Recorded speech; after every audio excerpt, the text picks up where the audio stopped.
Bəzi futbolçular var ki, qol vurur və hamı onları xatırlayır. Amma bəziləri var ki, qol buraxmır və əfsanəyə çevrilir. Alessandro Nesta məhz onlardan biridir. O qışqırmırdı, sərt görünmürdü. Hücumçular üçün səssiz bir qorxu idi. Nesta ən çox harada tanındı? Əlbəttə ki, Lazioda. Lazio akademiyasından yetişən bu futbolçu 19 yaşında kapitan oldu. Bu yaşda kapitan olmaq hər futbolcuya qismət olmur. 1999-2000 mövsümündə Lazio ilə Serie A çempion oldu. Copa Italia qazandı, Super Copa qazandı. O vaxt artıq hamı başa düşdü ki, bu uşaq adi müdafiəçi deyil, adi stoper deyil. 2002-ci ildə artıq Milana keçdi və orada əsl Nesta yarandı. Maldini ilə yan-yana Avropanın ən güclü müdafiələrindən biri. Hətta deyə bilərəm ki, dünyanın ən güclü müdafiələrindən biri.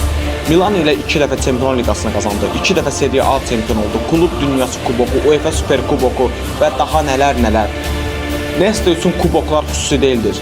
Amma Nesta'nın ən böyük gücü sakitlik, faul axtarmadığı, topun hara gedəcəyini hamıdan əvvəl bilməyi, Nesta'nı fərqləndirən bu xüsusiyyətləri idi.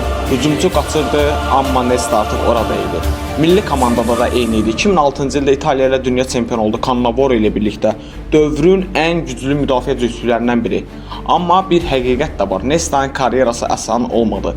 Daim zədələr, daim ağrılar. Amma o heç vaxt şikayət etmədi. Səssizcə oynadı, səssizcə mübarizə apardı. Ona görə Alessandro Nesta əfsanədir.